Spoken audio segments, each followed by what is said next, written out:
में आया हूं। आपको मैं बताना चाहता हूं कि इस मंच के माध्यम से हमारे बहुत सारे युवा प्रवक्ता जो देश में आज बहुत अच्छी बात रखने लगे हैं, बोलने लगे हैं, तमाम तरह की बात करने लगे हैं। शायद मैं वो सौभाग्यशाला व्यक्ति हूं, आदिवासी हूं, जिसके मध्य प्रदेश और दिल्ली के अंदर संवैधानिक पदों पर बैठे हुए लोग, जिनको आप राज्यपाल और राष्ट्रपति कहते हो, उनके साथ बैठने का, बात करने का और सामाजिक चिंतन करने का अवसर मिला।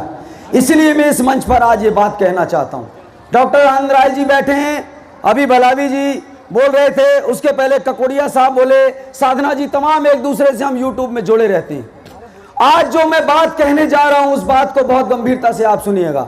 बहुत बड़ा राष्ट्रीय मंच, बहुत बड़े स्तर के अनुभवी नेताओं ने अभी इस मंच पे अपनी बात रखी और वो चले गए, लेकिन सारी चीज, सारा चिंतन और सारा काम करने का हाथ और उसकी एनर्जी और ऊर्जा आपके हाथ में है, लेकिन उस एनर्जी और ऊर्जा को आप उपयोग नहीं कर पा रहे हैं। उस विषय पर आपको चिंतन करना हो। इतने सारे लोग पूरे मध्य प्रदेश के अंदर और पूरे देश के अंदर लोग ये कहते हैं कि आदिवासियों के साथ अत्याचार हो रहा है, अन्याय हो रहा है और तमाम सारे जल जंगल के विषय सामने आते हैं। लेकिन मैं आपको बताना चाहता हूं, एक कानून है, राइट टू इंफॉर्मेशन, सूचना का अधिकार।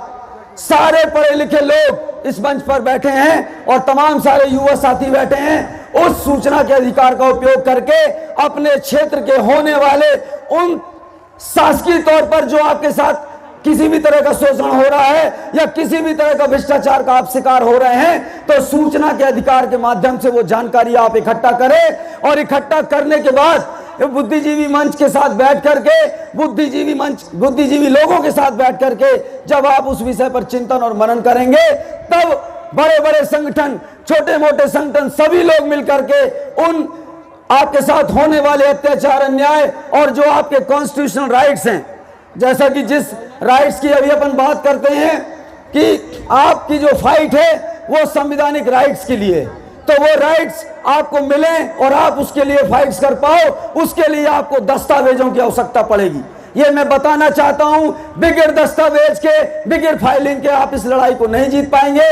इसलिए यहां से जाने के बाद आप किसी भी संगठन में रहें, किसी भी विचारधारा में रहें, लेकिन अगर आपके अंदर आदिवासियत की विचारधारा है और आदिवासियत की सच्ची सेवा आप करना चाहते हैं, तो आप उन आंकड़ों को निकालिए और एक एक व्यक्ति, एक एक आदिवासी इस मंच का जिस दिन सरकार के सामने और बड़ी बड़ी न्यूज के सामने खड़े होकर के अपनी बात को रख पाएगा, उस दिन आदिवासी अपने लक्ष्य तक पहुंच जाएगा और हमारा मिशन जरूर पूरा होगा। मैं इसी बात को कहते हुए अपनी बात को यहां विराम दूंगा और युवाओं से आग्रह करूंगा कि तमाम तरह के डॉक्यूमेंट्स राइट टू इंफॉर्मेशन के माध्यम से, क्योंकि बहुत जल्दी 2024 या 25 में राइट टू इंफॉर्मेशन, सूचना का अधिकार भी खत्म हो जाएगा। इस मंच पर इस बात को नोट कर लो, इस बात का मैंने अध्ययन किया।